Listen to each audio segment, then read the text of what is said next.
Muy buenas tardes a todos los hermanos, las hermanas que nos acompañan en esta transmisión del Congreso Académico del Instituto Bíblico de la Misión Iglesia del Señor, que este año le llamamos Sin Editar, en el que tendremos el privilegio de dialogar con un equipo de maestros y maestras que, además de ser apasionados por la enseñanza bíblica, cuentan con una sólida formación teológica.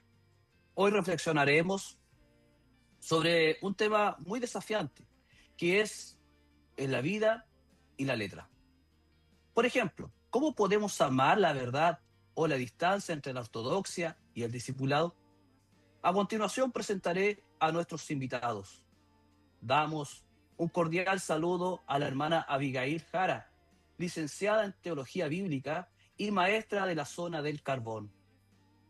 También recibimos en nuestro conversatorio a la hermana Sonia Garcés.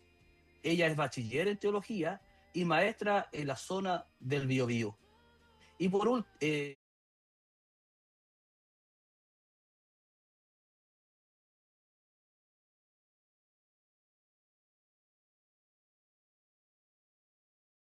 importante, recibimos a nuestro hermano Ricardo Seguel, bachiller en teología del Instituto IBIMIS, maestro en el diplomado en Biblia y diplomado en teología de la zona metropolitana.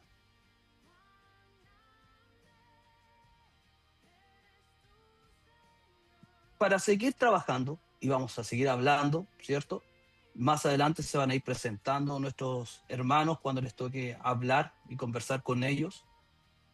Quiero empezar a conversar con nuestra hermana Abigail. Hermana Abigail, conocer la verdad no es lo mismo que amar la verdad. Hablar de la verdad es uno de los mayores desafíos para la iglesia. Es una época donde el acceso al conocimiento bíblico es amplio. Existe el peligro de confundir la acumulación de información con la convicción de que la información se queda en lo intelectual, mientras que la convicción ocurre cuando la verdad echa raíces en la voluntad. Entonces, hermana Abigail, por otro lado, la verdad se recibe y no basta en comprender una teoría. Se requiere recepción con humildad, rendición y obediencia. Introduciendo este tema, hermana Abigail, mi pregunta, quiero que se presente y después me pueda responder a la audiencia que nos está viendo el día de hoy. ¿Cómo sabemos si amamos la verdad o simplemente disfrutamos saber más que otros? Buenas.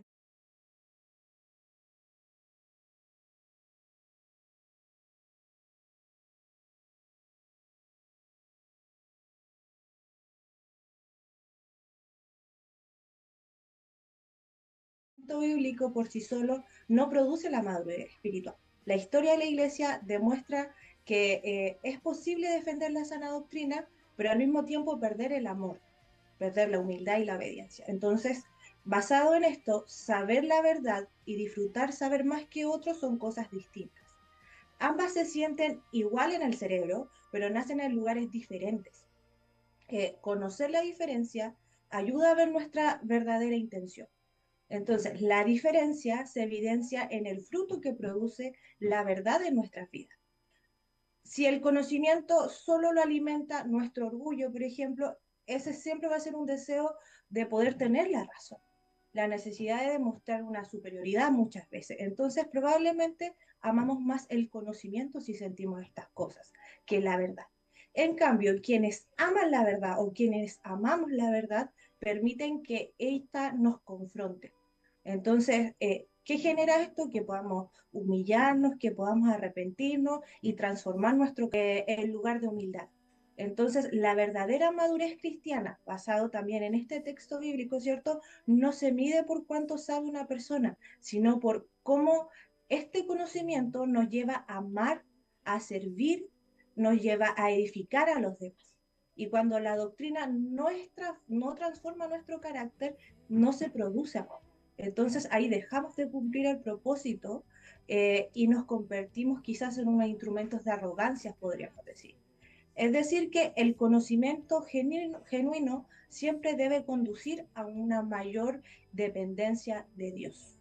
Y esto nos genera el amor hacia el prójimo. Eso sería mi hermano Isaac. Gracias, hermana Abigail. Mire, bueno, como esto es un conversatorio, quiero preguntarle a nuestra hermana Sonia referente a lo mismo. El peligro, ¿qué peligro enfrenta una iglesia que prioriza obediencia sin conocimiento, hermana Sonia? Bueno, es un peligro.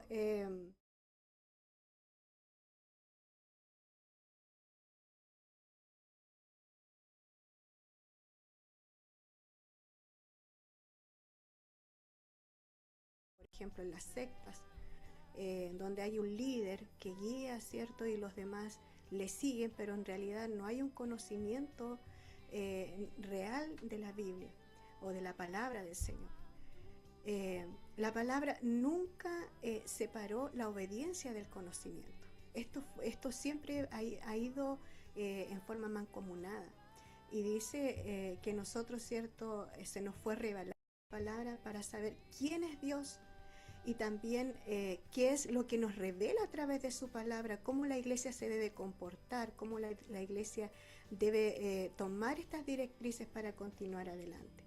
Pero si bien es cierto, debemos tener el conocimiento, pero también practicar la obediencia, porque la palabra misma nos dice, sed hacedores de la palabra y no tan solo oidores, como lo dice el libro de Santiago. Además, es tan importante el conocimiento porque nos dice en el libro de Oseas capítulo 4, dice, mi pueblo fue destruido por falta de conocimiento. El conocimiento debe ir, ¿cierto?, tomado de la mano también con la obediencia. Porque sin estos dos elementos básicos, entonces la iglesia de alguna u otra manera flaquea y puede caer también de la gracia del Señor. Por eso es necesario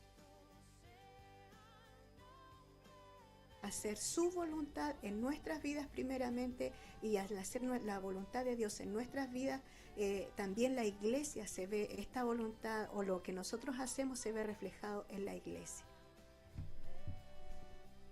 Gracias, hermana Sonia. Hermana Abigail, ¿cómo usted puede reforzar, qué nos puede decir referente a la misma pregunta? ¿Qué peligro enfrenta una iglesia que prioriza obediencia sin conocimiento? Y antes que responda, le recordamos a nuestros hermanos, hermanas que nos que están viendo la transmisión a través de YouTube, que ellos también pueden participar. Pueden ir dejando sus preguntas que le puedan ir surgiendo frente a esta conversación, y más adelante nosotros también los maestros la van a ir respondiendo. Hermana Abigail. Efectivamente, como decía nuestra hermana Sonia, ¿cierto? Corren un gran peligro, porque una iglesia que enseña a obedecer, pero no enseña la palabra de Dios, no está sus bases bien fundadas. ¿En qué sentido? Cuando un creyente no conoce la Biblia, puede terminar obedeciendo a una persona y no a Dios. Entonces, esto abre puertas para muchas veces el legalismo, la manipulación y crear enseñanzas que no tienen un fundamento en la escritura. Como decía mi hermana, en Oseías también se cita que el pueblo fue destruido por no tener conocimiento. La Biblia en general, el conocimiento de Dios, nos enseña que no es un lujo intelectual, sino es una necesidad espiritual. Dios nunca nos llamó a solamente obedecer, sino nos llama a que debemos obedecer. ¿Y cómo lo vamos a obedecer? También buscando este conocimiento.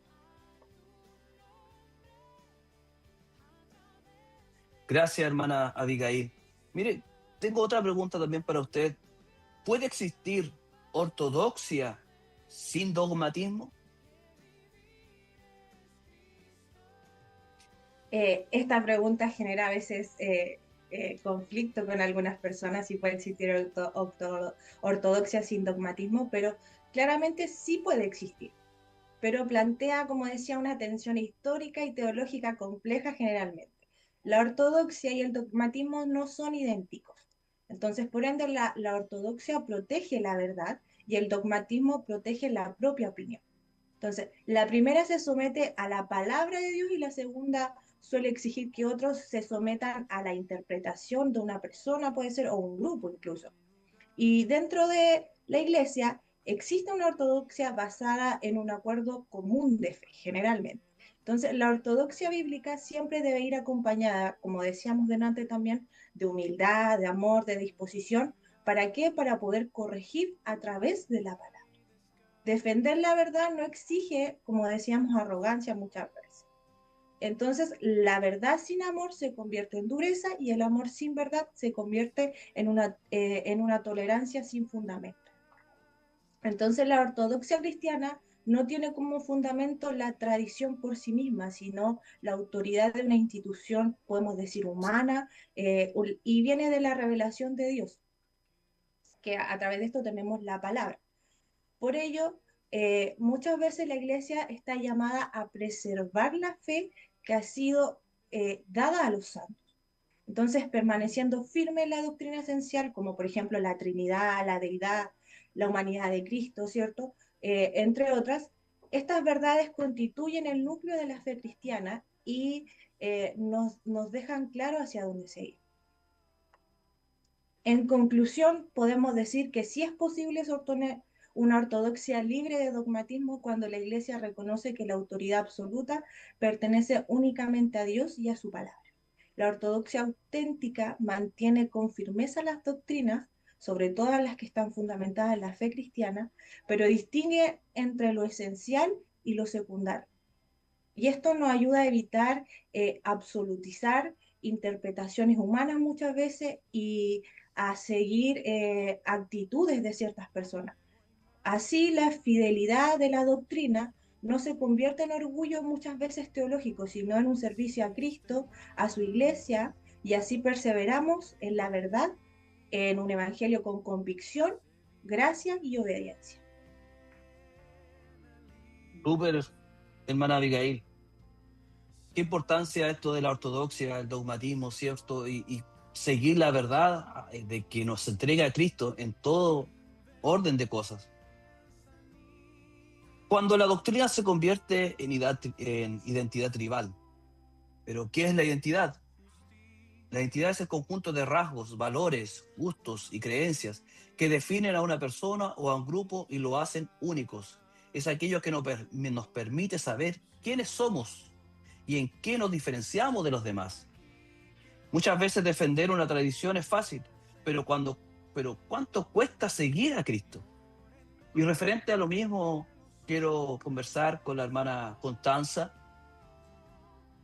Seguir a Cristo es una esencia de nuestra identidad.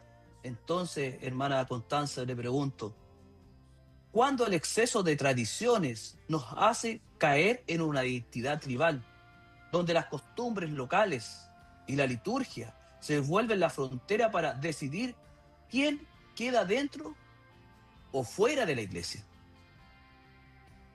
Hola hermano Isaac, mis hermanos, maestros que están aquí y los que están en la transmisión. Un gusto saludarles, estar aquí hablando de un tema tan importante. Pero antes de responder la pregunta, aprovechar su definición de identidad, pero para explicar lo que es una identidad tribal, porque si no, no va a tener sentido la respuesta que podamos dar al respecto. Vamos a entender también esta identidad tribal como un fenómeno en el que nuestra identidad, mi identidad personal, se define pero principalmente y mayormente por las creencias, costumbres, valores y prácticas de un grupo o líder. El tema aquí, cuando hablamos de identidad tribal, es cuando estas tradiciones, pensando en un contexto ya de iglesia, eclesiástico, o su exceso de tradiciones, empiezan a dejar afuera a las personas. Ahí tenemos un problema. Cuando estas creencias, estas costumbres de nuestra tribu, por decirlo así, empiezan a convertirse en una barrera en las que unos entran y otros no. Cuando en realidad nuestra identidad no tiene que estar en el contexto, sino en Cristo. Porque Él es quien nos define nuestra identidad de cristianos, seguir a Cristo. Entonces encontramos cómo Jesús también confrontó este mismo tema en Mateo 23:13, cuando le habla a los fariseos y le habla de forma dura. Hay de ustedes escribas y fariseos hipócritas, les dice, porque cierran el reino de los cielos a los hombres, pues ni entran ustedes ni dejan entrar los que están entrando. Entonces esto se convierte en un problema cuando nuestras tradiciones de verdad empiezan a dejar a las personas afuera, y es más importante quién soy, en este caso en el contexto del ejemplo que dimos, ser un fariseo es más importante que tú te salves. Entonces también vamos complementando un poco y encontrando en la Biblia, por ejemplo en Isaías 29:13, cuando se nos plantea que este pueblo de labios me honra, mas su corazón está lejos de mí. Y este es un indicio de que mi identidad ya no se está centrando en Cristo, sino en algo distinto, en algo que podríamos llamar esta identidad tribal. Entonces, cuando, por ejemplo, en nuestras iglesias lo vemos en lo práctico, cuando el estilo de música, la forma de vestir, se empiezan a volver requisitos o necesarios para pertenecer, estamos ya en un problema. Cuando nosotros empezamos a quitar nuestra identidad en Cristo, porque encontramos en Gálatas 3:28 que todos vosotros sois uno en Cristo Jesús. Entonces el seguimiento a Cristo debe ser interior, debe ser real y no una imagen externa basada en costumbres o de un grupo o iglesia.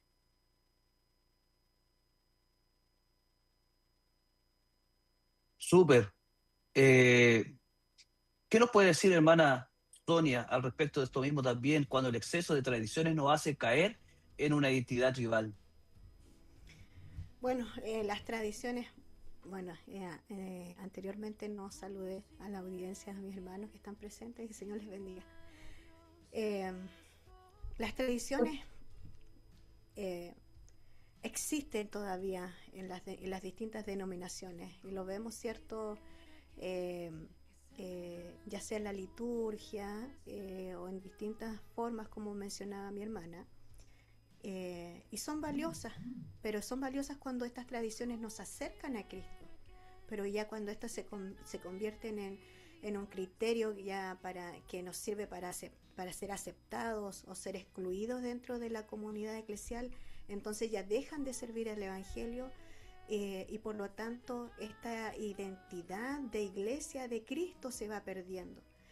Y es necesario que la iglesia ponga atención en todos estos detalles. Cada congregación ponga atención en todo esto. ¿Estamos nosotros siendo excluyentes por nuestra tradición, ya sea, como decía la hermana, por el vestir, y hoy en día o por la forma de cómo habla, cómo se expresa, de dónde viene? Todas estas cosas, a veces dentro de nuestras propias iglesias, nosotros excluimos a nuestros hermanos sin darnos cuenta si es más o menos espiritual o no. Todo esto nos lleva y nos aleja también del objetivo, que es acercar a las almas a Cristo. Muchas gracias, hermana Sonia. Están llegando muchos saludos. Queremos hacer este intervalo, ¿cierto? Nuestra hermana Marcela nos saluda desde Los Ángeles, región del Biobío. Nuestra hermana Paola también, de la isla de Maipo. Nuestros hermanos, dice, bienvenidos al conversatorio de maestro. Locura por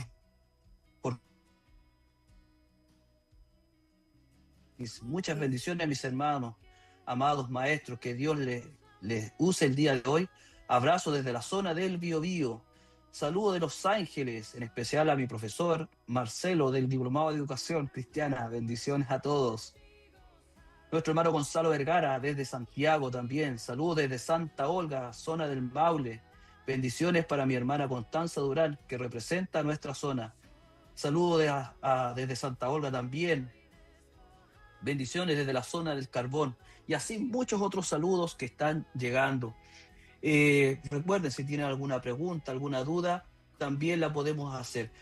Antes de pasar a una segunda pregunta, hermana Constanza, hablé de tribal. ¿Qué es tribal? Porque puede ser que a alguien se le dice, bueno, ¿qué es tribal? Creo que lo voy a explicar con un contexto externo para que se entienda mejor. Hubo una época en que hubieron estas tribus urbanas. Quizás eso nos ayude a entender aún mejor el contexto de tribal, donde los chicos, para pertenecer a un grupo, no sé, por ejemplo, los emos en su época, si hay alguien muy joven y no lo entiende, le vamos a explicar, usaban el pelo oscuro, la ropa de cierto modo, y se definían por cómo se vestían, por las creencias que tenían en común, por cómo se relacionaban. Entonces eso nos referimos con tribal. Pero volviendo al contexto en el que estamos conversando, cómo esto se ve en una iglesia. Voy a dar un ejemplo simple. Por ejemplo, si yo soy corista y yo me defino como yo soy del grupo del coro, pero no sé, un hermano quiere tocar batería y yo digo, no, la batería no, esa es música del mundo, y empezamos a dejar cosas afuera. Estamos actuando más desde nuestra identidad de corista o de, no sé cómo puedo decirlo, tradicional, pero no desde nuestra identidad de Cristo, que hubiese hecho Cristo en ese momento. Y esa es la diferencia entre mi identidad como cristiano a cuando se empiezan a traspasar esos límites de lo que Cristo nos dice hacia lo que creemos, hacia nuestras tradiciones, y ellas se vuelven más importantes que esto que Cristo nos enseña. No sé si se entiende mejor de esa manera. Sí, súper. Muy bien. Gracias, hermana Constanza. No quería dejar pasar este momento para poder reflexionar sobre esta palabra tribal. Hermano Ricardo, frente a esto mismo también sobre la identidad tribal, ¿de qué manera la necesidad de pertenencia grupal dentro de las iglesias alimenta hoy el sectarismo? Es decir, esa tendencia a aislarnos y creer que solo nuestro grupo tiene la verdad absoluta y nos hace poner la seguridad en el lugar de Cristo. Bien, muchas bendiciones a todos. Sean bienvenidos a la transmisión. Saludo a todos los presentes y a los que están también a través de las redes. Ya nos presentó acá nuestro hermano, así que ya saben mi nombre. Bien, respecto a esta pregunta, esencialmente quiero quizás no modificarla, pero replantearla un poco y entender básicamente de qué manera la necesidad de pertenencia grupal puede afectar a una comunidad de fe, a una comunidad de creyentes propiamente tal. Y quiero partir esencialmente desde la base de que finalmente todos nosotros tenemos la necesidad intrínseca, interna del ser humano, de finalmente tener que relacionarnos con otras personas. Esto es todo ámbito, no solamente en la iglesia, sino también en el ámbito secular. De hecho, Jesús mismo, nuestro maestro por excelencia, se relacionó con discípulos, con personas constantemente, y nosotros vemos incluso en su ministerio terrenal de que dentro de los discípulos que él tenía también un grupo muy cercano, muy íntimo, que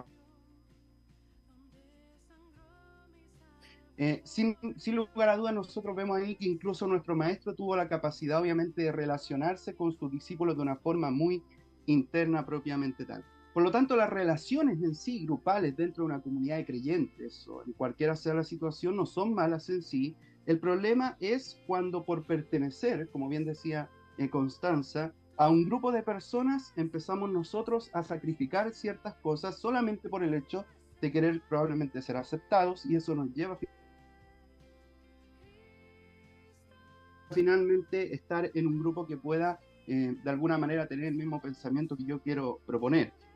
¿Cómo puede verse esto específicamente? ¿Qué es lo que podría haberse sacrificado? ¿O en qué podría afectar necesariamente esta situación? Bueno, en primer lugar, ir en contra de lo que nosotros mismos creemos. Muchas veces las personas, por querer estar, como decía Constanza, dentro de un grupo específicamente, podemos nosotros incluso llegar a sacrificar lo que creemos o lo que pensamos, cambiando incluso nuestras conclusiones a las cuales ya habíamos llegado anteriormente. También, por ejemplo, creer que lo que dice el grupo es algo totalmente incuestionable. O sea, yo pertenezco a este grupo piensa de esta forma y por lo tanto yo también me adhiero a esta forma de pensar ahora, y eso también es un peligro bastante complejo. De hecho, voy a colocar un ejemplo respecto a ese punto, ya casi terminando la respuesta.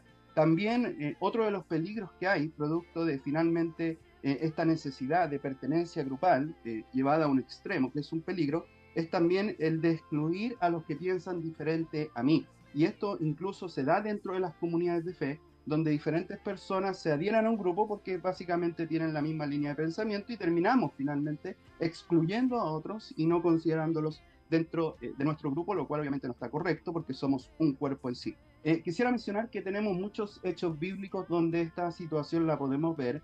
En el Antiguo Testamento, por ejemplo, tenemos el caso de Jonás. Jonás, un hombre considerado como nacionalista básicamente, que lo único que quería ver era la destrucción de Nínive, capital del imperio asirio en aquel tiempo, pero básicamente Dios mostró misericordia finalmente hacia Nínive y no los destruyó, aunque la destrucción llegó posteriormente, igual después, cuando Nahum volvió a profetizar esa situación. Por lo tanto, de igual manera llegó la destrucción, pero vemos el caso de Jonás, donde él, por ser nacionalista y pertenecer a este grupo propiamente tal de israelitas, que era su etnia, que estaba excelente obviamente al identificarse así, finalmente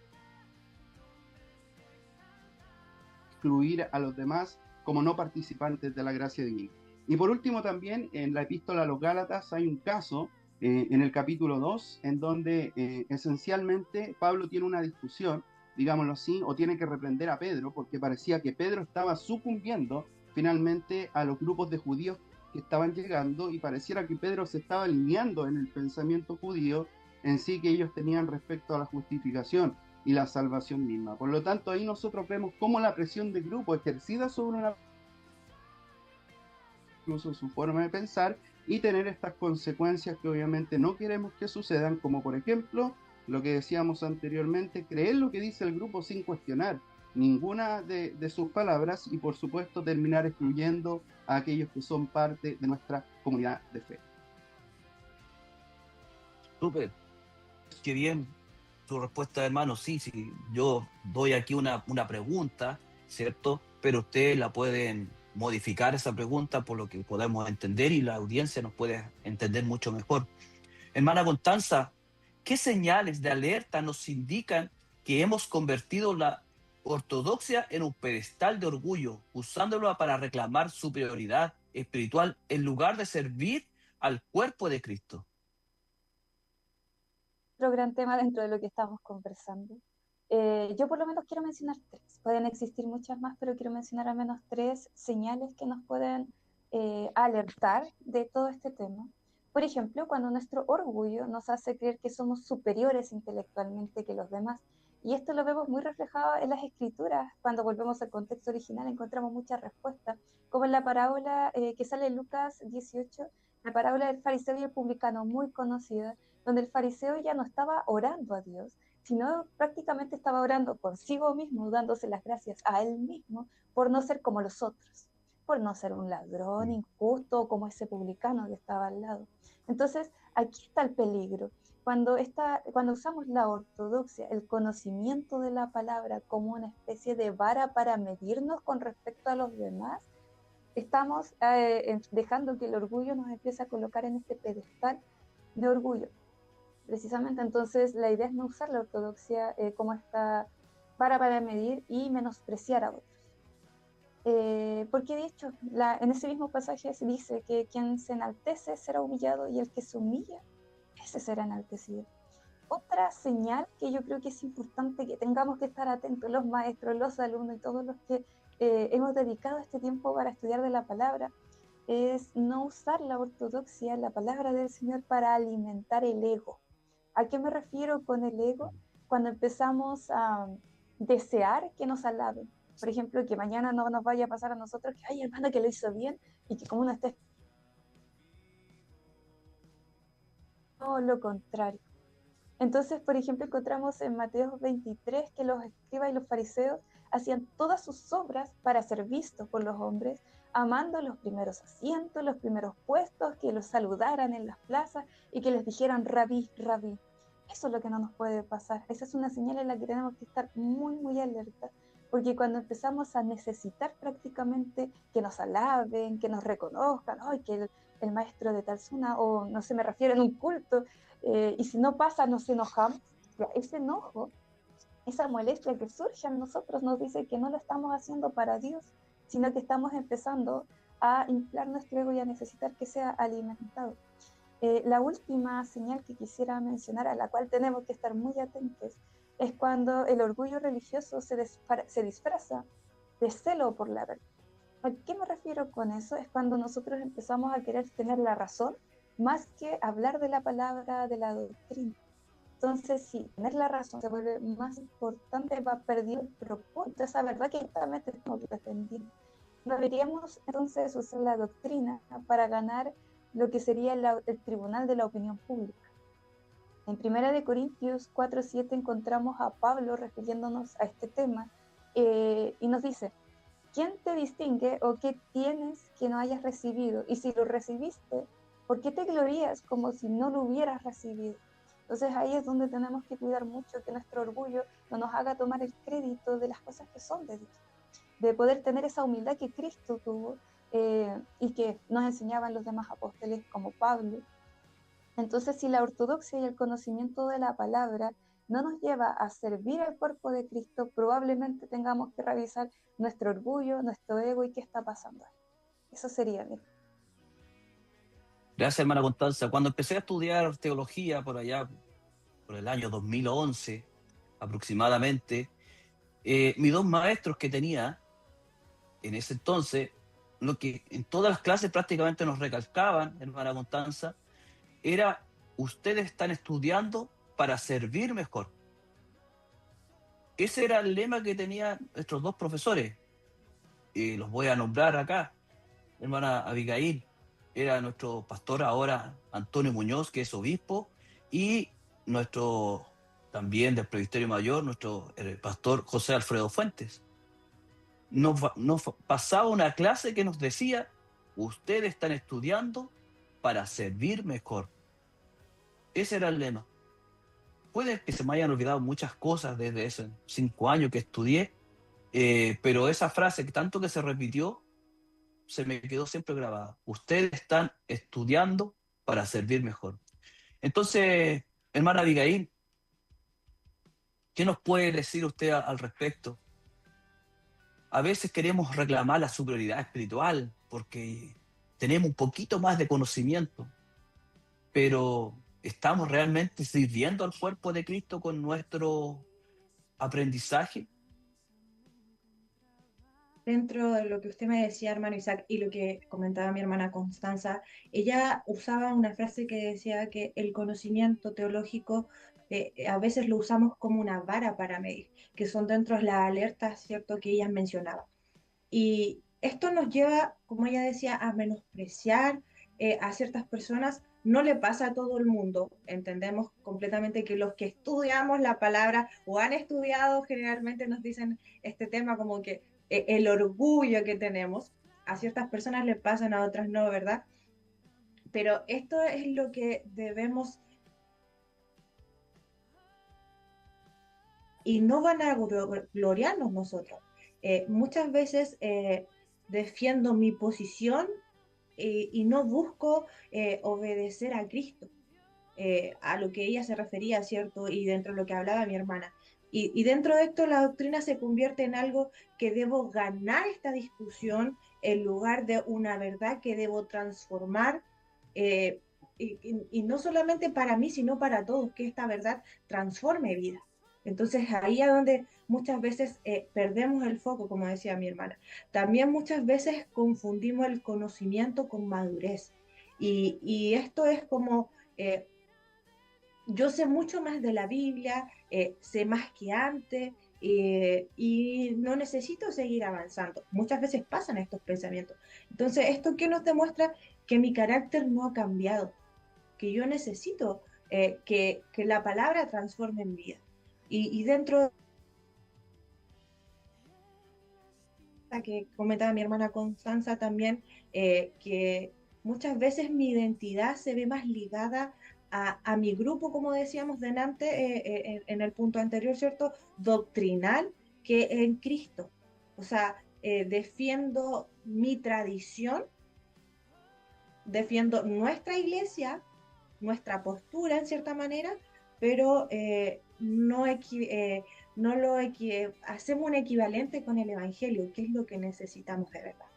Y por último, dentro de todo, que igual concuerdo con mi hermana, ¿cierto? Que ella hablaba, muchas veces nos preocupa más tener la razón que ganar muchas veces al hermano o el alma que necesita en cuestión. ¿En qué me refiero?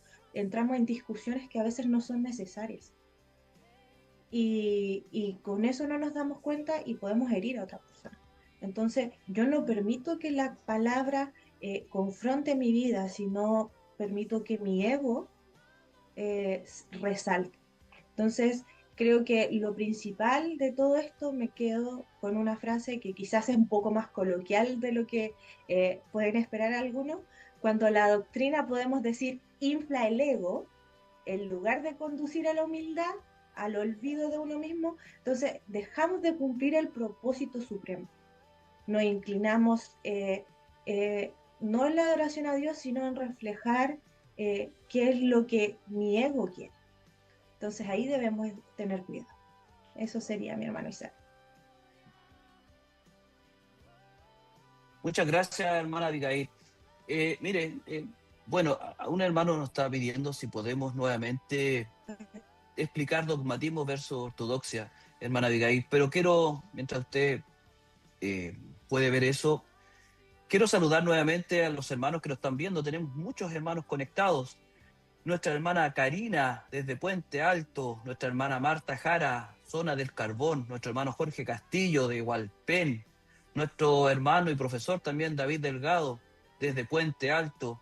Entonces hay muchos, Jorge Castillo, nuestro hermano Juan Díaz de La Serena, nuestra hermana Evelyn de Pitrufquén.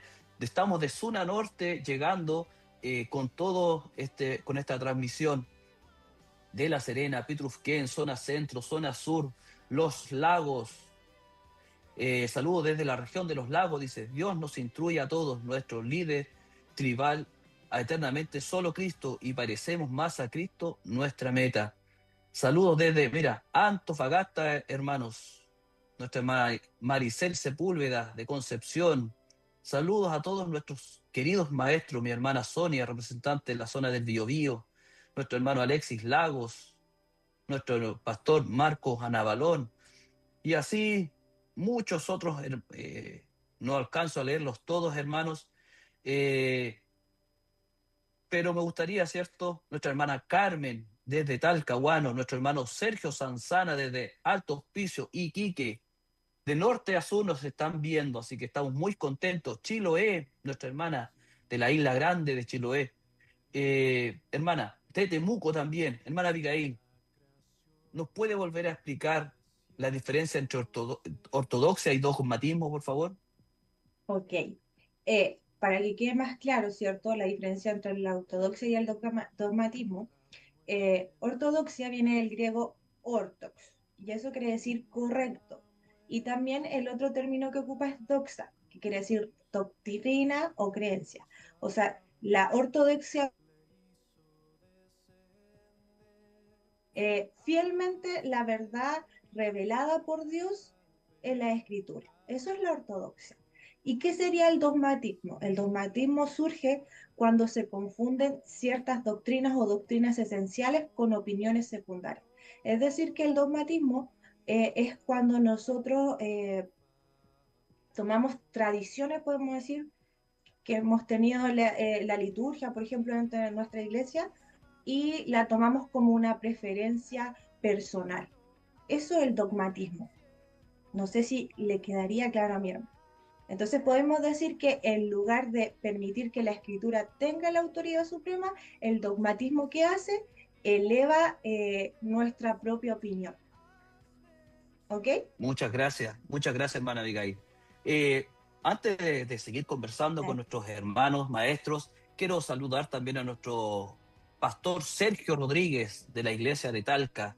Dice, me parece interesante la conversación, les estoy escuchando con mucha atención, les felicito. Muchas gracias a nuestro pastor. También, ¿cierto? Pastor Sergio Rodríguez, un amante de las escrituras, amante, él todos los días tiene palabra para sus hermanos, tiene un programa en Talca, una columna los días domingos en el diario, tiene todo, prácticamente todos los días, una transmisión en Facebook, comentarios bíblicos, así que un gran abrazo a nuestro pastor Sergio Rodríguez. Continuamos con este conversatorio. Sabemos que la transformación, hermana Sonia, requiere del Espíritu Santo, ya que la verdad informa y el Espíritu transforma. Está la regeneración y luego la santificación. Entonces, quiero conversar con usted, hermana Sonia, y me surgen algunas preguntas y quiero que usted nos pueda responder. ¿Por qué el conocimiento de la Biblia por sí solo no garantiza una vida transformada? ¿Y cuál es el papel del Espíritu Santo en este proceso? Bueno, cualquiera puede tener conocimiento de Dios. Cualquiera, ¿cierto?, puede leer la Biblia, conocerla, como muchas veces nosotros decimos, de tapa a tapa. Pero tener el conocimiento no basta. para eso también está el Espíritu Santo, quien acciona esta verdad y se haga viva en nuestras vidas. La misma palabra nos enseña y nos dice que el Espíritu Santo es el que convence de pecado. Y Él es el que realiza, entonces, el que confronta y el que cambia el corazón del hombre. No es suficiente tener el conocimiento. Como mencionaba anteriormente mi hermana Constanza, hablaba, cierto, de los fariseos y ese orgullo que ellos tenían. Los fariseos eran varones que conocían mucho, cierto, de las Escrituras, pero no tenían esta segunda parte, que lo que es el Espíritu Santo. Por lo tanto, Jesús mismo le dijo, en el libro de Juan, dijo, escudriñáis las Escrituras y ellas, bueno, parafraseando el texto, y ellas son las que dan testimonio de mí y no queréis venir a mí para que tengáis vida. Por lo tanto, puede existir el conocimiento, pero si no está realmente el Espíritu de Dios, y además la misma palabra nos enseña y nos dice que las cosas espirituales son entendidas, ¿cierto?, por los espirituales, aquellos que hemos sido, ¿cierto?, nacido de nuevo, y que está en nosotros el fuego del Espíritu Santo, podemos leer, adquirir el conocimiento, pero el Espíritu Santo es el que vivifica esa palabra en nuestras vidas y nos va cambiando, nos va transformando. Ahora bien, si nosotros vemos por un ejemplo vivo, tenemos también con los mismos discípulos. Ellos caminaron con Cristo, con la verdad, ¿cierto? Él les enseñó, los instruyó. Y cuando Él ascendió, dijo, vendrá el Consolador. Y vemos, ¿cierto?, en el libro de los Hechos, en el capítulo 2, cuando vino el Consolador, y podemos ver a continuación cuando habla Pedro, su primer discurso. Fue un hombre que cambió totalmente. Allí recién los discípulos, con la venida del Espíritu Santo, pudieron comprender lo que Cristo les había enseñado, y pudieron, ¿cierto?, fueron abiertos sus ojos también espiritualmente, por así decirlo, y ellos pudieron comprender en profundidad la palabra del Señor. Tanto así, ¿cierto?, que Pedro, con esta elocuencia, habló y entregó este primer discurso. Y en este primer discurso, recordemos que se convirtieron alrededor de 3.000 almas.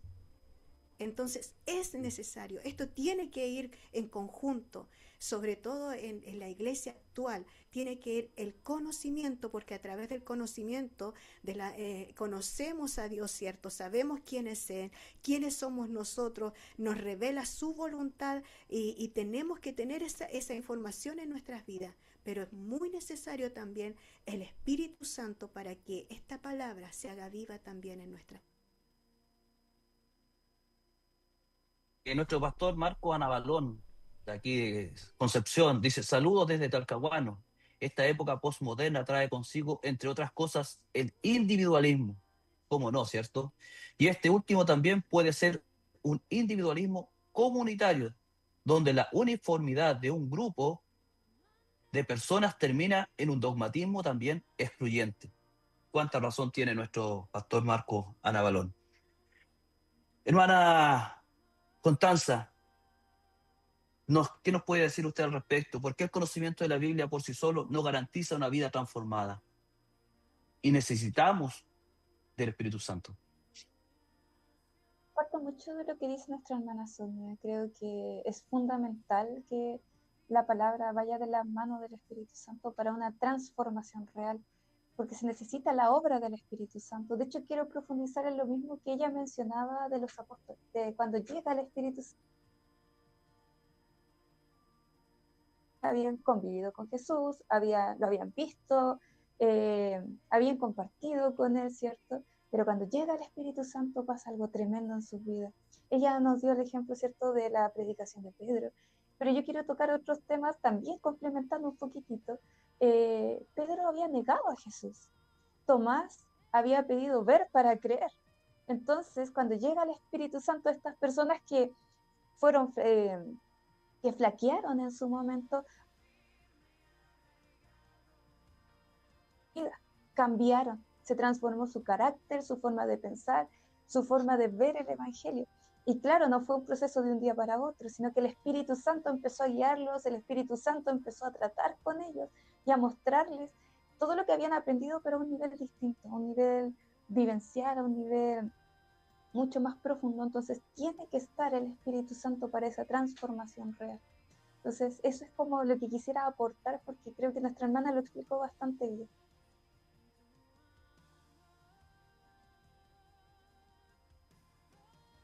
Muchas gracias, hermana Constanza. Siguen llegando los saludos desde Lebu, nuestro hermano Abelardo. Saludos desde Valdivia, desde Coronel, San Pedro de la Paz y Lota, de nuestra hermana María Luisa Valencia. Que el Señor les bendiga a todos los hermanos que están conectados, puedan hacer sus preguntas, consultas, dudas, y nosotros en la medida de lo posible vamos a poder responder. Hermana Abigail, ¿cuál es la diferencia entre la regeneración y la santificación y cómo se complementan en la vida del creyente?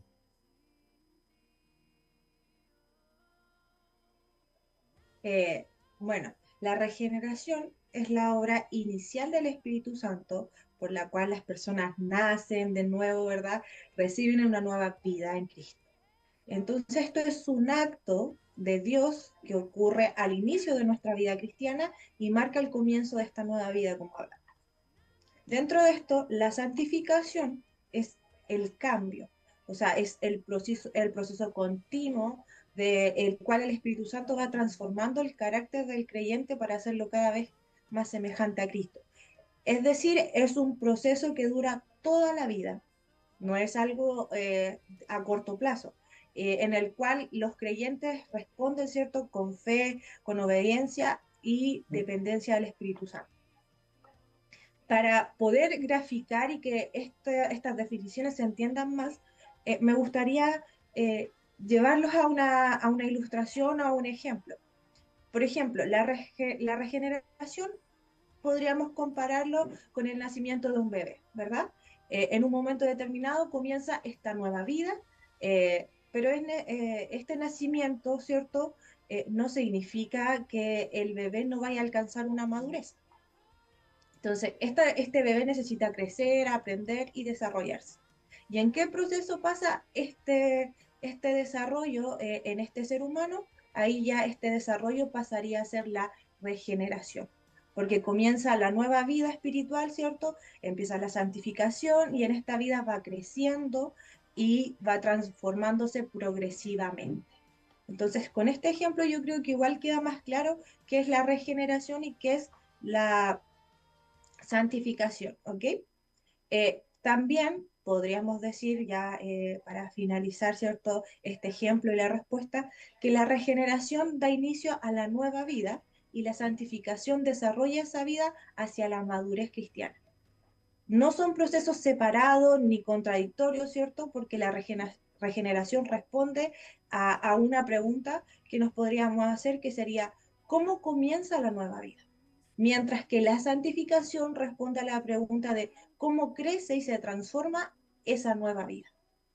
O sea, ambas son obras de Dios en nosotros y forman parte de un propósito que nos hace semejantes a Cristo. Muchas gracias, hermana Abigail. Nuestro hermano Ricardo, la misma pregunta para usted, ¿cómo nos puede complementar esto? ¿Cuál es la diferencia entre la regeneración y la santificación? Sí, bueno, quiero hablar de forma teológica un poco acá, porque justamente los conceptos de regeneración y santificación, complementando lo que dice Abigail, son parte de lo que nosotros conocemos como el ordo salutis, que son unas palabras latinas que básicamente significan el orden de la salvación. Eso se estudia esencialmente en lo que es la soteriología, que se va a definir como el estudio de la doctrina de la salvación. Dentro de este orden de la salvación hay varios pasos que conlleva la salvación en la vida del creyente, y dentro de ellos está la regeneración y la santificación, las cuales van de la mano claramente. Hay otros conceptos más dentro del orden de la salvación, como la justificación, como la glorificación futura también de nuestras vidas. Por lo tanto, es un concepto bien amplio. Pero dirigiéndonos específicamente a la regeneración y la santificación, si bien es cierto, Abigail explicó muy bien lo que es la regeneración, en donde la Biblia va a utilizar varios términos para referirse a la regeneración. Como bien lo decía Abigail, uno de los más comunes es el nuevo nacimiento. Lo vemos claramente en esta conversación que Jesús tiene con Nicodemo, por ejemplo, en Juan capítulo 3, donde Jesús le habla a Nicodemo acerca de nacer de nuevo. también se puede definir como una resurrección, como una nueva creación, básicamente. Va a tener varios sinónimos en realidad la regeneración, pero el más común es un nuevo nacimiento, y creo que Abigail lo explicó de manera muy asertiva. Y la santificación también es el proceso que sigue a la regeneración.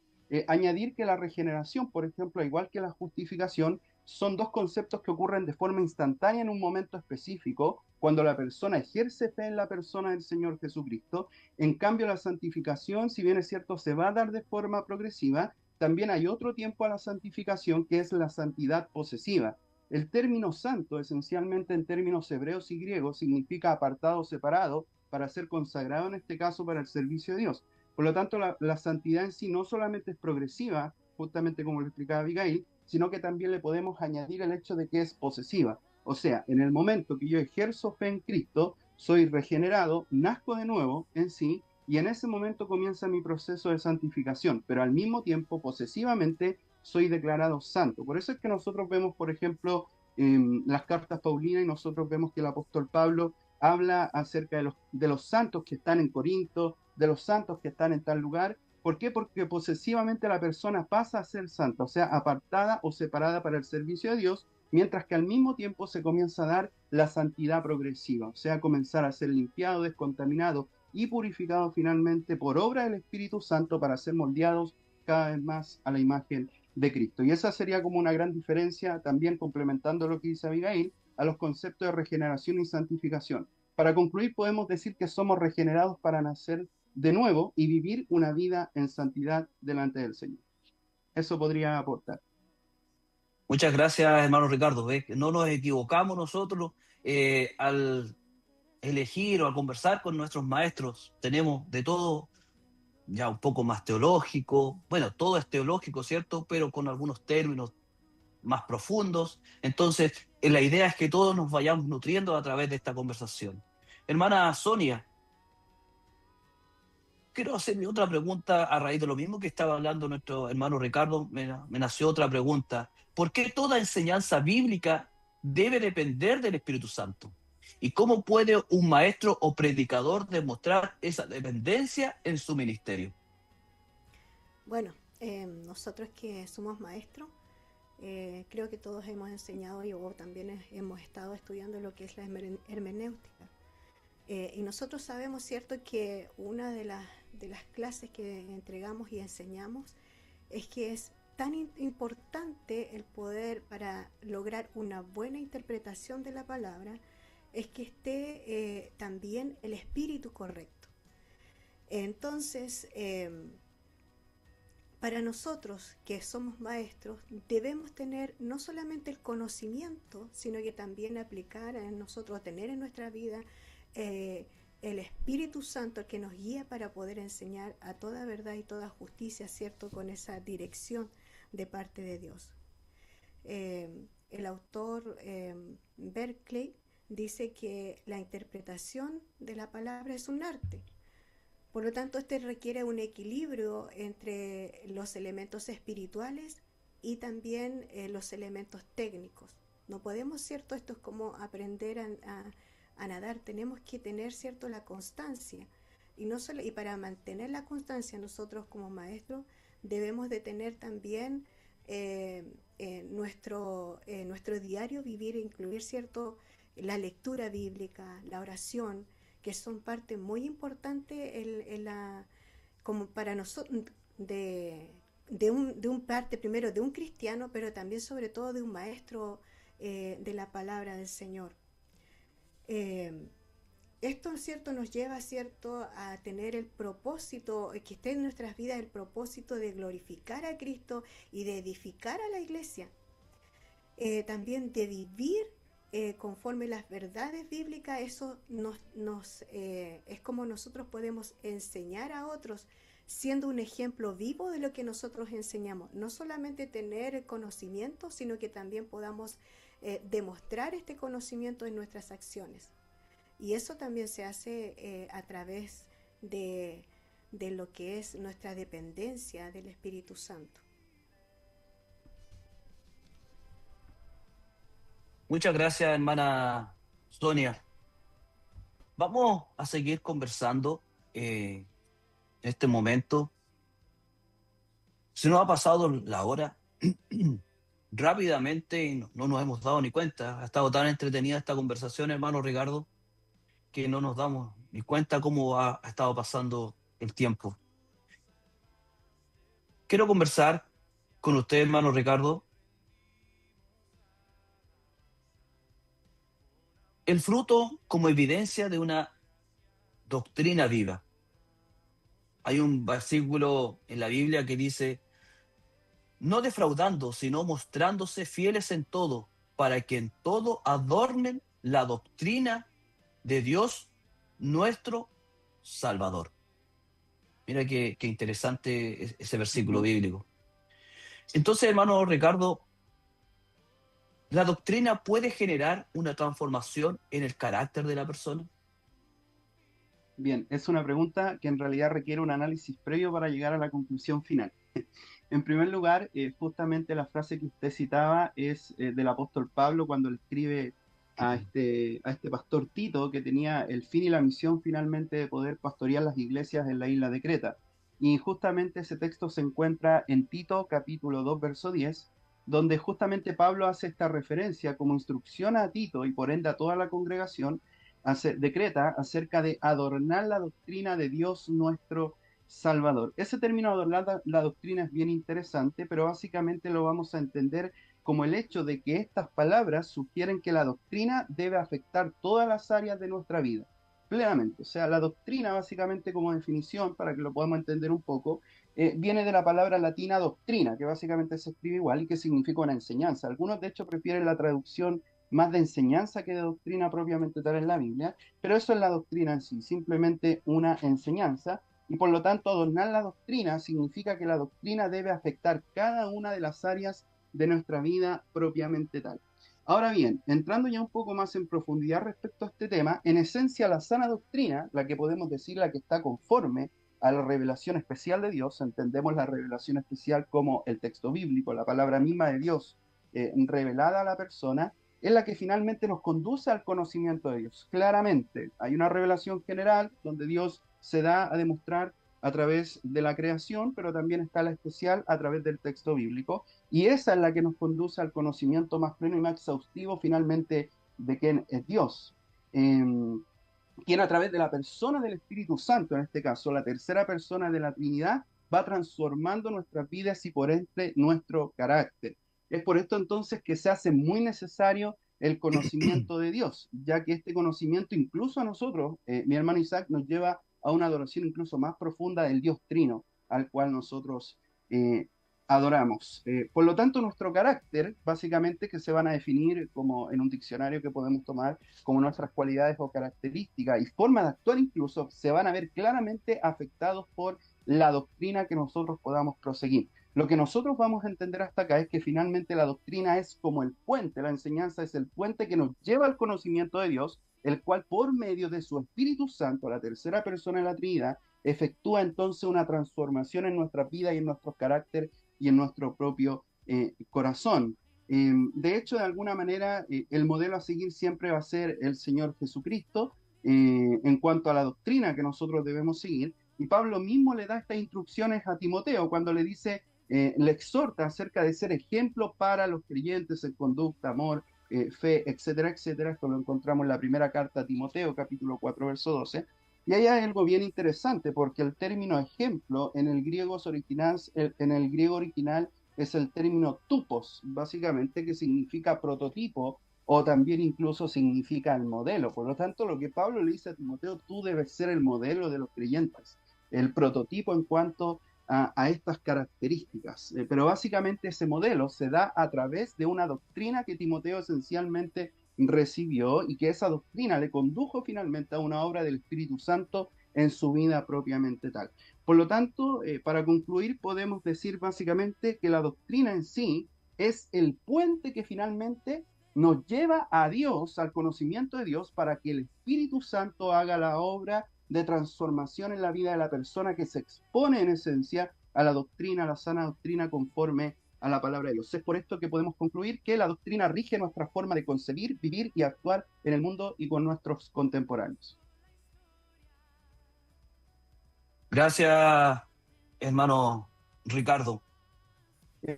Quiero conversar con nuestra hermana Constanza referente a este mismo tema también.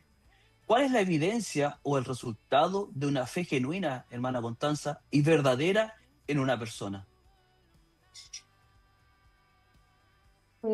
Siguiendo un poco también la misma línea de lo que ya nos ha adelantado nuestro hermano Ricardo, porque también dio muchas luces al respecto, quiero tomar Santiago capítulo 2 para responderlo, donde se nos indica que la fe sin obras es muerta. La fe que justifica entonces tiene que ser expresada a través de nuestras obras, a través de la forma en la que vivimos, no porque nos justifiquen, no porque nos ganemos la salvación a través de eso, sino porque si hemos creído, la consecuencia positiva va a ser precisamente lo que ocurra a nivel interior expuesto hacia el nivel exterior. Estas obras entonces van a ser una evidencia de una fe genuina, así como de la regeneración que venían conversando nuestros hermanos y de este proceso constante de santificación. Y más concretamente, ¿qué evidencia vemos nosotros? Ahí entramos en lo que son el fruto del Espíritu, lo que se nos habla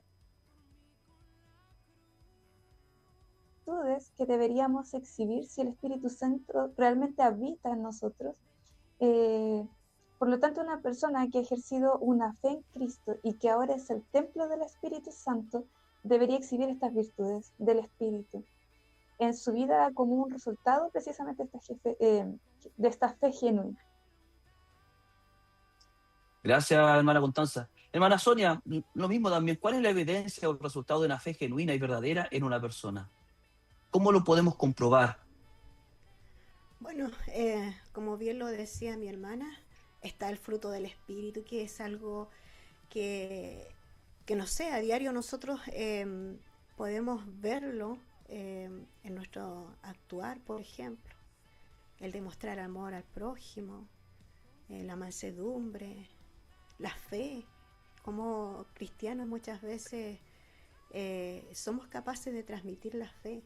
Esto es una forma, ¿cierto?, de que nosotros podemos comprobar el resultado, ¿cierto?, de esta fe genuina en Dios, el poder transmitir sobre todo la fe que nosotros tenemos a otros es indispensable, sobre todo cuando hay gente con necesidad. Por ejemplo, en mi trabajo, todas las semanas llega alguien con necesidad y estas personas llegan no solamente a recibir una atención en el área que nosotros estamos entregando, sino que algunos también llegan con una necesidad espiritual y con el deseo de que alguien te escuche, y el hecho simplemente de decirle, sabes que hay alguien que te puede ayudar, y transmitir esta fe, transmitir, ¿cierto?, el ver el amor, más bien transmitir el amor de Dios hacia otra persona.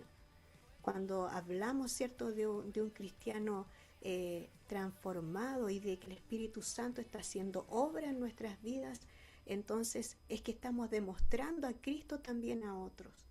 Eso es lo que demuestra nuestra fe genuina en Dios. Gracias, hermana Sonia. Quiero volver con nuestro hermano Ricardo. ¿Cuál es la diferencia entre ortodoxia confesada y una ortodoxia vivida? Hemos hablado un poco más arriba de nuestras conversaciones de la ortodoxia, pero ¿cuál es la diferencia entre esta ortodoxia confesada y la vivida? Sí, excelente pregunta, dijeron por ahí. Bueno, básicamente creo que Abigail nos dio una muy buena introducción a lo que es la ortodoxia. El término ortodoxia propiamente tal, creo que Abigail lo definió de manera muy precisa, yendo al griego incluso, que es de donde viene la raíz misma de la palabra. Así que eso ya está definido. Pero debemos de alguna manera hacer ahora la diferencia entre ortodoxia confesada y ortodoxia bíblica. Y una buena base importante para nosotros para responder a esta pregunta es finalmente comprender y definir los términos de ortodoxia, pero ahora voy a cambiar el término de ortodoxia vivida y lo voy a sustituir básicamente por el término ortopraxis. Ortodoxia tenemos entonces y ortopraxis.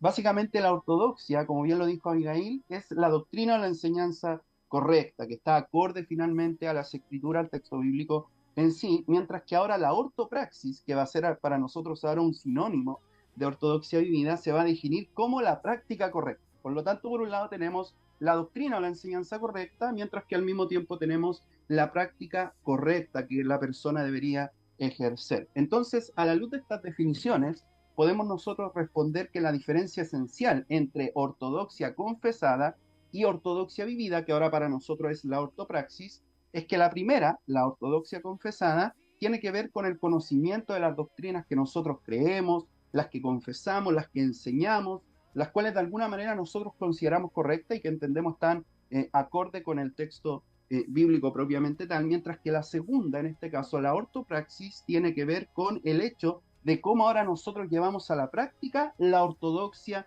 propiamente tal en nuestra vida diaria.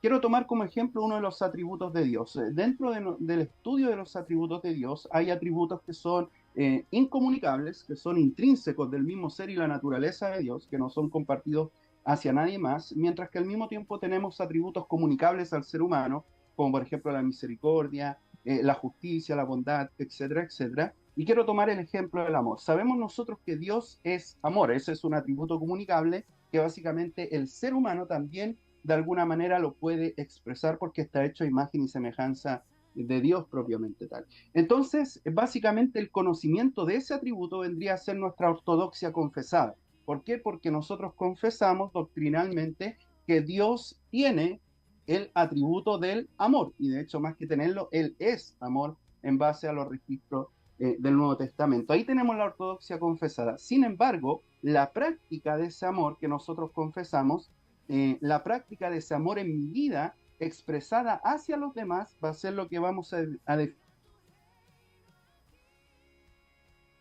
como bien lo mencioné, la ortopraxis. Por ende, llegamos a la conclusión elemental de que, si bien es cierto que hay una diferencia entre estas definiciones, básicamente los dos se complementan entre sí. Idealmente, aquella persona que confiesa una ortodoxia debería practicarla en su vida diaria, y así viceversa. Muchas gracias, hermano Ricardo. Como estoy conversando con usted, hermano Ricardo, el chat de YouTube está muy activo, muchos saludos, muchas conversaciones, muchas preguntas. No las podemos responder todas, hermano Ricardo, pero hay una de nuestro hermano Jaime Cano. Dice, ¿podríamos decir que el proceso santificación es un camino continuo que nunca acaba y que nos acompaña hasta el fin de nuestros días, y somos santos porque transitamos dicho camino? Sí, lo que pasa es que ahí hay que volver a los conceptos de entender los tiempos de la santificación. A ver, ahora hablando exclusivamente de la santificación, ya entendemos el concepto de regeneración, que es un nuevo nacimiento, como lo explicó Abigail, y que va tomado de la mano de la santificación como parte del orden de la salvación, de este ordo salutis que les comentaba anteriormente. La santificación se va a entender en dos tiempos. Voy a replicar un poco o a repetir nuevamente la idea para que pueda quedar quizás un poco más clarificada. La santificación se va a entender en dos tiempos. Hay una santidad posesiva o posicional, que se le llama también, y una santidad progresiva. La santidad posicional es esa santidad que básicamente a mí me aparta de lo malo, del pecado, del mundo, podríamos decirlo así, para finalmente ser dedicado y consagrado al servicio de Dios. ¿Por qué? Porque finalmente es la raíz etimológica de la palabra santo. La palabra santo, tanto en el hebreo como en el griego, hace referencia a estar separado o apartado. Por eso es que hablamos, por ejemplo, que el pueblo de Israel es un pueblo santo, porque fue un pueblo apartado para Dios. Por eso es que hablamos que los utensilios del tabernáculo, por ejemplo, son santos porque fueron utensilios apartados para el servicio y la consagración de Dios. Por lo tanto, cuando yo ejerzo fe en Cristo, instantáneamente soy regenerado, pero al mismo tiempo quedo en una santidad posesiva, o sea, en ese momento soy apartado o separado para el servicio de Dios. Pero al mismo tiempo comienza el proceso del otro tiempo de la santificación, que es la santidad progresiva, como bien lo explicaba Abigail, y esa santidad progresiva se va dando a lo largo de toda nuestra vida hasta llegar al último paso del ordo salutis o del orden de la salvación, que es la glorificación, la cual se tiene que efectuar necesariamente el día de la segunda venida de nuestro Señor Jesucristo, ya que en ese momento efectivamente nuestros cuerpos, si estamos muertos, han de resucitar y ser glorificados finalmente, y los que estén vivos serán transformados finalmente en cuerpos glorificados. Por lo tanto, la santificación progresiva ha de durar hasta la glorificación, donde se completa finalmente todo nuestro proceso de salvación propiamente tal. Pero sí, al mismo tiempo hay que entender la posicional. O sea, en el momento que ejercemos fe en Cristo, pasamos a ser santos posesivamente, apartados, separados para el servicio de Dios, mientras que al mismo tiempo comienza esa santidad progresiva hasta el día de la glorificación para que nuestra salvación se complete a plenitud. Muchas gracias, hermano Ricardo. Como le digo, el chat está muy activo acá en YouTube, pero tenemos que seguir avanzando. Ya me encantaría responder todas las preguntas, pero mientras podamos y nos alcance el tiempo, lo vamos a ir haciendo. La distancia entre ortodoxia y discipulado. Me encanta esta palabra discipulado, discípulos que hacen discípulos, sana doctrina. Entonces, en el saber que enseña la Biblia versus vivir como discípulo.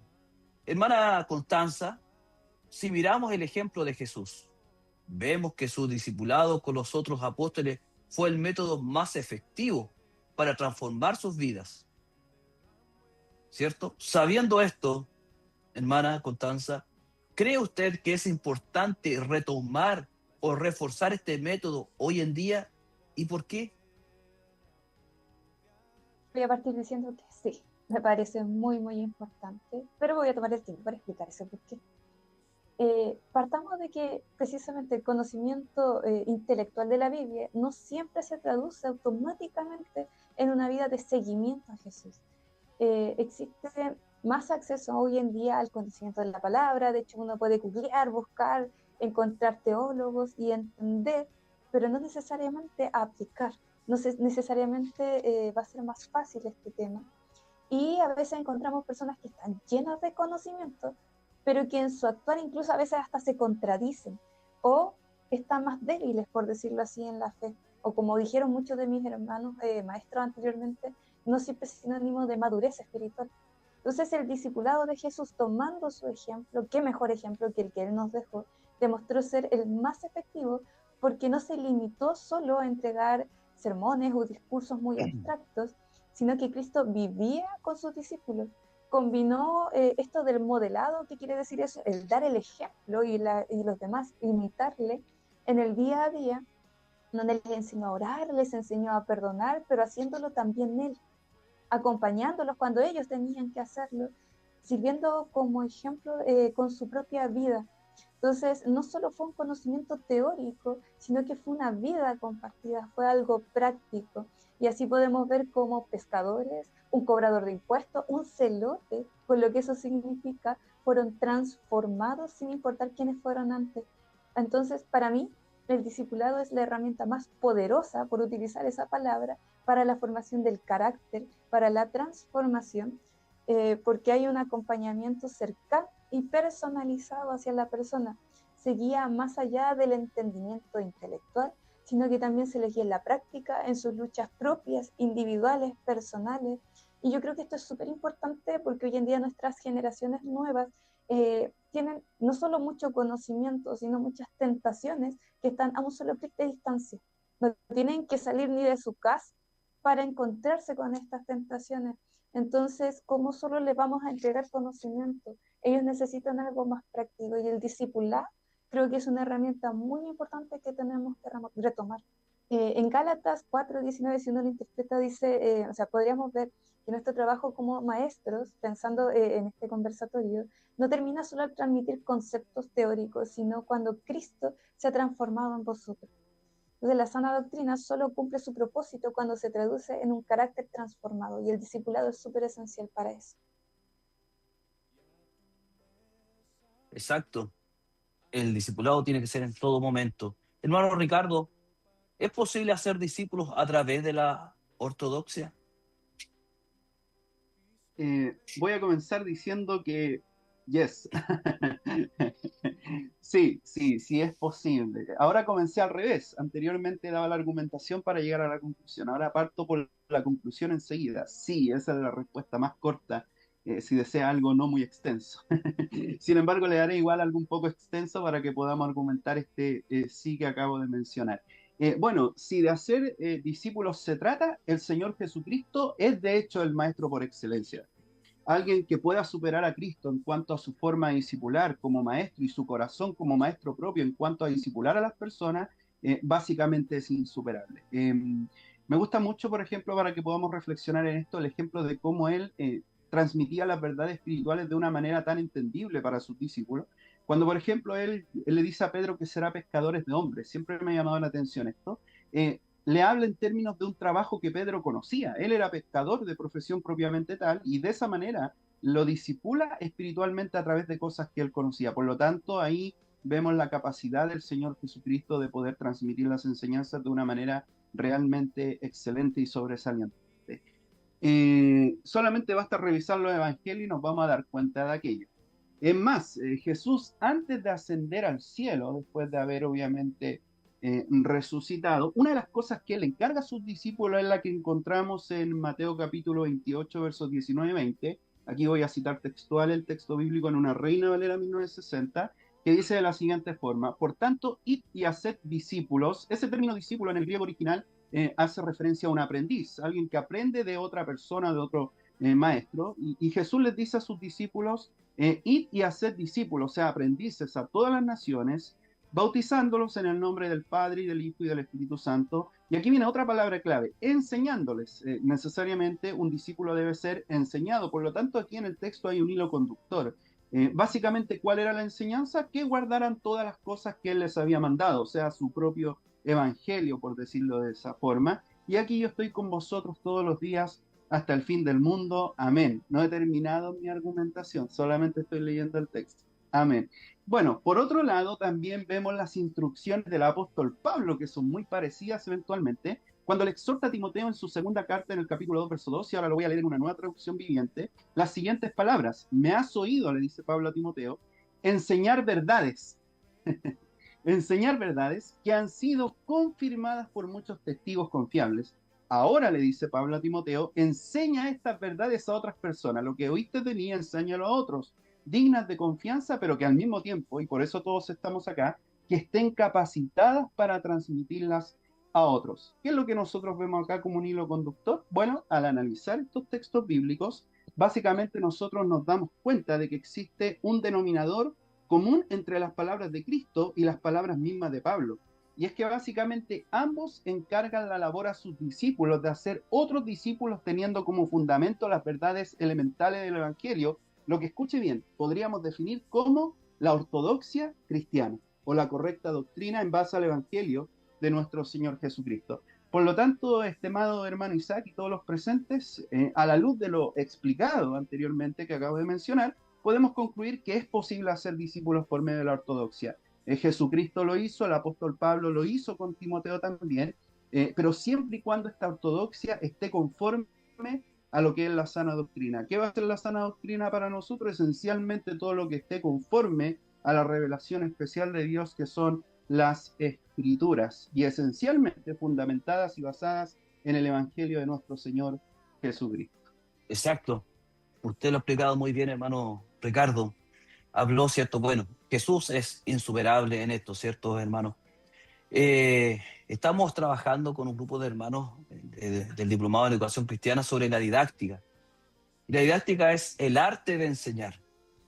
¿Quién mejor que Jesús, cierto? Él tenía todo este arte de enseñar, que la didáctica de las prédicas de Jesús eran espectaculares.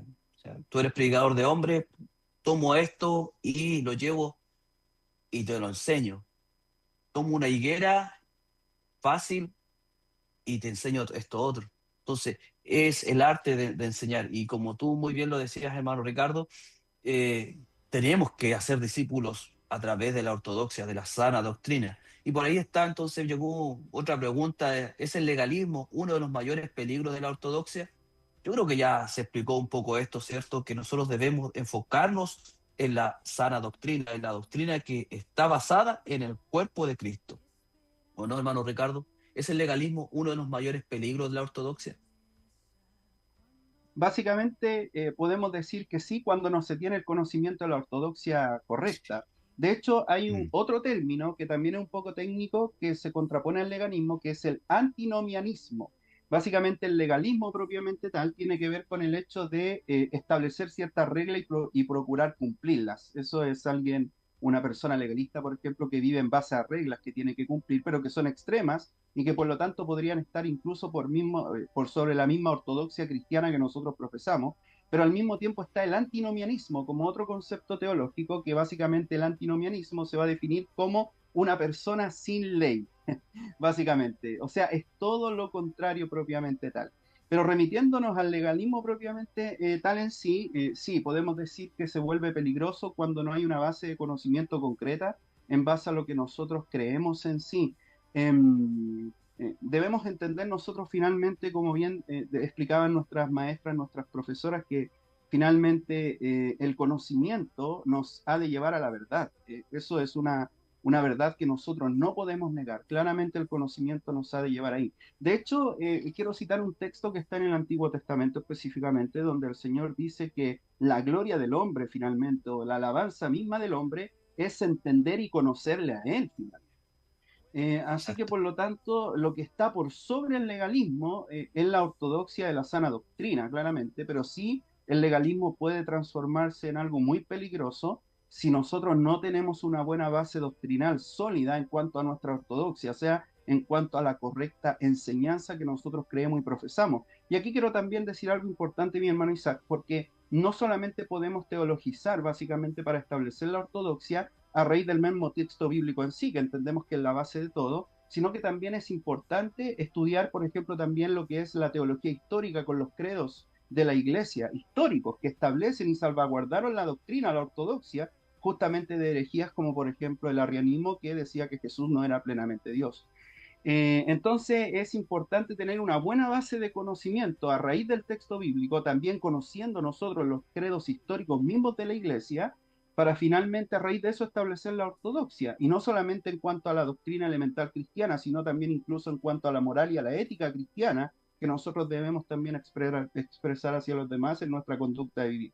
Así que si no tenemos esa buena base de conocimiento, lamentablemente el legalismo, estas reglas propiamente tal, podrían terminar sobrepasando a una persona y finalmente, más que haciéndola libre en Cristo, la termina volviendo esclava del legalismo. En sí, lo que nosotros profesamos es una libertad en Cristo, pero increíblemente, y lo quiero decir con mucha madurez y responsabilidad, hay personas que producto del legalismo, más que ser libres en Cristo, terminan siendo esclavas finalmente de muchas reglas que en ocasiones se vuelven muy pesadas. Exacto, muchas gracias. Pero obviamente hay más maestros que estamos dialogando con ellos. Está nuestra hermana Abigail, conversamos con nuestra hermana Constanza, con nuestra hermana Sonia, y quiero hablar un poquito con nuestra hermana Sonia en frente de todo esto del discipulado. ¿Cómo contribuye, hermana Sonia, cómo contribuyen la oración y el estudio bíblico al crecimiento espiritual del creyente? Bueno, como habíamos mencionado anteriormente, estos son fundamentales para el crecimiento espiritual de un creyente. Recordemos que nosotros como creyentes somos discípulos de Cristo. Por lo tanto, y como bien hablaban anteriormente, estamos en este proceso de santificación. Y esto es tan necesario, la oración, porque esto nos ayuda a desarrollar esta relación con Dios. Y como bien decía nuestra hermana Constanza, decía que Jesús mismo enseñó. Y vemos, por ejemplo, cuando Jesús estaba frente a la tumba de Lázaro, decía: Padre, gracias te doy por haberme oído, yo sabía que siempre me oyes. Con estas palabras, cierto, además de todo lo que él pronunció más adelante, daba cuenta de esta relación que él tenía con el Padre y que enseñaba a través de esto, y no solamente los discípulos, sino que a quienes también le rodeaban en ese entonces al ver este milagro, que él tenía esta comunión directa con él. Pero también lo enseñó a sus discípulos, y todos sabemos esta oración del Padre Nuestro cuando nos menciona, dice: Padre nuestro que estás en los cielos. O sea, nos está enseñando, ustedes deben orar así, de esta manera. Por lo tanto, si no hay oración, podemos tener el conocimiento bíblico, pero si no está esa comunión con Dios, entonces tampoco va a estar esa gracia de parte de Dios en nuestra vida. Ahora bien, la palabra o el estudio de la Biblia nos permite conocer el carácter de Dios, comprender la voluntad, su voluntad, y también discernir cómo vivir de acuerdo a los principios de Dios. La palabra nos puede corregir, nos puede instruir, nos equipa para poder llevar esta vida a cabo conforme su voluntad. Y eso nosotros también lo sabemos, ¿cierto? Como lo dice en Segunda de Pedro. Entonces, juntas lo que es la palabra o el estudio de la palabra con la oración, fortalecen una ortodoxia sólida, es decir, una comprensión correcta de la verdad de Dios, pero además permite que esa verdad transforme el corazón, el carácter y la conducta del creyente. De esta manera, la ortodoxia deja de ser solo un conocimiento doctrinal y se convierte en un discipulado auténtico, donde la fe se refleja en una vida de obediencia y semejanza a Cristo. Muchas gracias, hermana Sonia. Con esa paz que usted nos enseña y transmite su conocimiento a todos los que estamos acá y también están conectados en esta transmisión. Si las disciplinas, hermana Abigail, si las disciplinas espirituales son los medios ordinarios, ¿cierto?, de gracia establecidos por Dios para la santificación, de las disciplinas espirituales. Y aquí me viene una pregunta que me gustaría hacérsela a usted. ¿Qué revelan sobre nuestra teología práctica el descuidarlas mientras afirmamos defender la sana doctrina?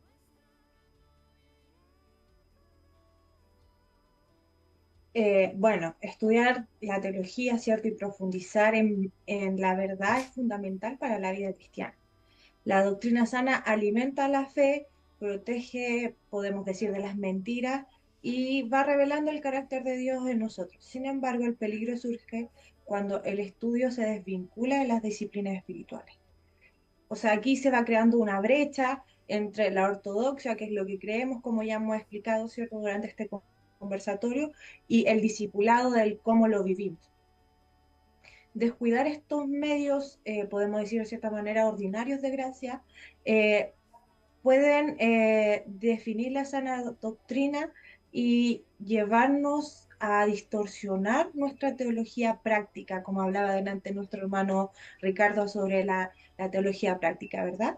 Y dentro de esto, muchas veces el intelectualismo sin devoción genera que el estudio bíblico busque conocer más a Dios, ¿verdad? Pero a veces nosotros no hacemos esto, solamente acumulamos información sobre Él y ahí generamos, podríamos decir, una separación entre la teología y, por ejemplo, la oración. Entonces, al no tener esta comunión, transformamos la verdad divina en un simple objeto de análisis académico, podríamos decir, y pierde este poder que tiene la palabra, ¿cierto?, el estudio bíblico. Otra cosa también que va de la mano es la incredulidad, ¿cierto?, que muchas veces se genera, o la autosuficiencia, como hemos hablado. Entonces, en este sentido, el valor intelectual es más alto y no hace descuidar, como decíamos en el ejemplo anterior, la oración. Entonces, la comunión, la confianza que muchas veces tenemos va esta comunión, me refiero mental, ¿cierto? O intelectual, va por encima del trabajo que realiza el Espíritu Santo transformando nuestras vidas. Y también tenemos a veces que reducimos el discipulado. ¿En qué sentido? Que muchas veces la sana doctrina real, ¿cierto? Le damos únicamente un espacio relegado, ¿cierto? Y nos conformamos con ciertas cosas y nos vamos mostrando nuestro carácter, el carácter que Cristo va transformando en nuestras vidas. Entonces, muchas veces el estudio teológico legítimo, como decimos, o el estudio teológico en general, o el discipulado, no es un fin en sí mismo, sino es el combustible para una vida de adoración, de obediencia y de servicio. Eso es lo que debemos lograr. Aún estudiando de manera teológica es a donde debemos llegar. Y por ende, el estudio teológico no está en conflicto con la piedad.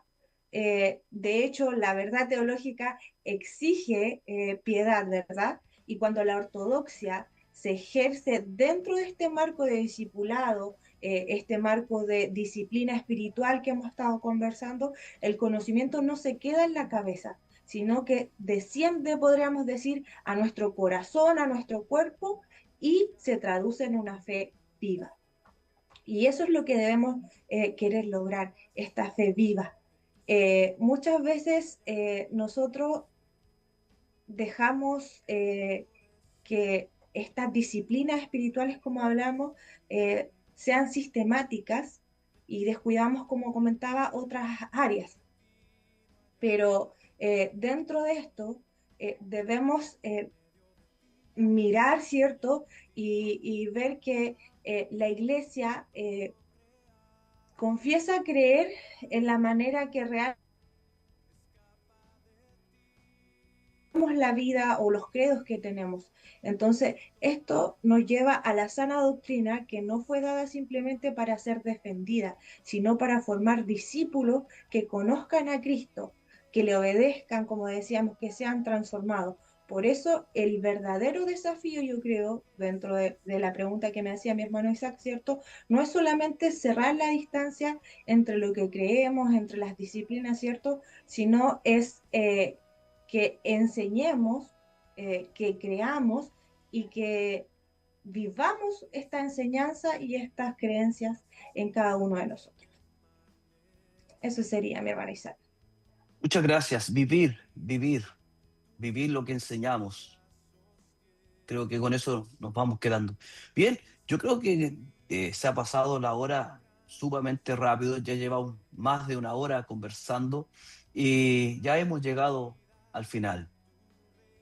Queremos agradecer a todos los que se han conectado a través de esta transmisión y me gustaría dar unas palabras al cierre. Nuestra hermana Sonia, ¿cómo se sintió en este conversatorio? ¿Qué puede agregar para poder ir cerrando? Bien, agradezco la oportunidad que se me ha brindado. Creo que a todos nos pasó un poquito la cuenta los nervios, pero Dios ha sido con nosotros. Dentro de lo que nosotros enseñamos, ¿cierto? En el Instituto Bíblico, que realmente los vemos, estos puntos, sino que también dentro de las congregaciones. Es muy importante el poder llevar a cabo también estos temas, entregarlos a la hermandad para que también vayan creciendo. Muchas gracias. Hermana Constanza, ¿cómo se sintió? Palabras para ya ir finalizando este conversatorio. Igual me gustaría cerrar agradeciendo a todos los maestros porque, y a usted también, sé que se prepararon, me alimentaba también de lo que ellos compartían, creo que fue una experiencia muy bonita, no había participado y estoy contenta, agradecida, pero también con un gran desafío. Lo que todos dijimos ahora tenemos que ponerlo en práctica, entonces me llevo mi desafío y los auditores también, los que nos estuvieron escuchando, para que esto tenga sentido. Así que esas serían mis últimas palabras, mi hermano. Gracias. Muchas gracias, hermana Constanza. Voy cerrando con nuestro hermano Ricardo también para que usted pueda dar sus palabras al cierre, cómo se sintió, qué le pareció el conversatorio, algo para ir finalizando, alguna palabra para finalizar. Sí, bueno, pensé que me iba a dejar para el final, porque Abigail habló, pero bueno, estamos acá todavía. Bien, solamente yo en primer lugar agradezco al Señor por esta oportunidad, esta bendición de poder compartir esta aula junto a todos ustedes en primera instancia y también junto a aquellos que a través de las redes sociales nos están mirando. Como bien decía usted, hermano Isaac, la preparación que nosotros hemos tenido por año, de alguna manera tiene que rendir sus frutos aquí, con el fin de poder edificar al cuerpo de Cristo. Finalmente, todo lo que hacemos, en primer lugar, es para la gloria de Dios, y en segundo lugar, para que el cuerpo de Cristo sea edificado. El único fin de esto es que podamos de alguna manera poner en práctica justamente todo lo que aprendemos para que de esa manera también podamos ser consecuentes con lo que hablamos. Solamente quiero cerrar con esto último, decir que la mejor forma de enseñar muchas veces es el mismo ejemplo, modelar la vida que otros deben vivir. Cristo lo hizo así, enseñaba, tenía autoridad para enseñar, pero no solamente él enseñaba, sino que modelaba lo enseñado, y eso lo transformó en un tremendo maestro, claramente insuperable. Así que esperemos que nosotros podamos estar a la altura de Cristo en cuanto a ese sentido como maestros también de la palabra del Señor. Pero solamente desearles bendiciones a todos. Gracias por la oportunidad de estar acá. Que Dios les bendiga a todos los del aula y también a los que están a través de la transmisión. Y bueno, nos veremos en el Congreso Nacional para aquellos que también van a ser parte de esta hermosa bendición. Eso, muchas gracias. Gracias, hermano Ricardo. Hermana Abigail, Cara, Arévalo, ¿cómo se sintió? Palabras al cierre. Eh, Contenta y agradecida por esta invitación, primeramente. También, como decían todos nuestros maestros, eh, generamos de diferentes maneras poder aprender de cada uno al compartir los materiales, al estudiar, ¿cierto? Entonces, eso nos va ayudando. Y a la vez, como decía nuestro hermano Ricardo, quedarnos con todo lo que, y mi hermana Constanza igual lo cita, también interiorizarlo en nuestras vidas. Creo que eso es lo importante, no solamente nosotros, sino toda la audiencia que nos está viendo en esta hora y poder tratar de llegar a formar nuestro carácter, como explicábamos todo, y no solamente quedarnos en la enseñanza, que la enseñanza sin duda es lo más importante, esto es lo que estamos fundados, como dice nuestro eslogan en la palabra, pero también poder vivir. Así que eso sería mi hermano Isaac y agradecerle a todos los que estuvieron a través de las redes sociales, a través de YouTube, ¿cierto? Viéndonos y escuchándonos. Gracias. Queremos agradecer nuevamente la participación en este conversatorio a cada uno de los maestros que con su conocimiento y estudios han aportado para que podamos abrazar cada vez más la verdad bíblica y amar la verdad. Ser discípulos, amar, ¿cierto? Como se dijo, toda esta verdad. Y sin antes de irnos, porque ya estamos terminando, dejar los invitados. Este 15 de agosto te esperamos en el Congreso Divimis Nacional 2026. Y si aún no te has inscrito, todavía estás a tiempo para hacerlo. Inscríbete y sé parte de esta jornada de formación, encuentro y reflexión bíblica. Así que ya nos estaremos viendo.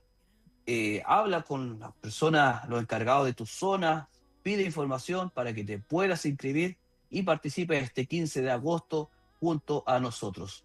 Así que eso, inscríbete y acompáñanos en esta jornada especial. Queremos ya estar despidiéndonos, agradeciendo una vez más a todos ustedes, agradecer a nuestra hermana Viviana que estuvo detrás de cámara, agradecer a nuestro hermano Jonathan junto a su equipo que hizo posible toda esta transmisión de la primera parte del Congreso sin editar, porque la próxima semana continuamos allá en Lautaro. Están todos cordialmente invitados, busquen mayor información, el formulario para inscribirse y nos encontramos allá en Lautaro. Sean todos muy bendecidos y muchas gracias por habernos acompañado en esta transmisión del conversatorio sin editar 2026. El Señor les bendiga.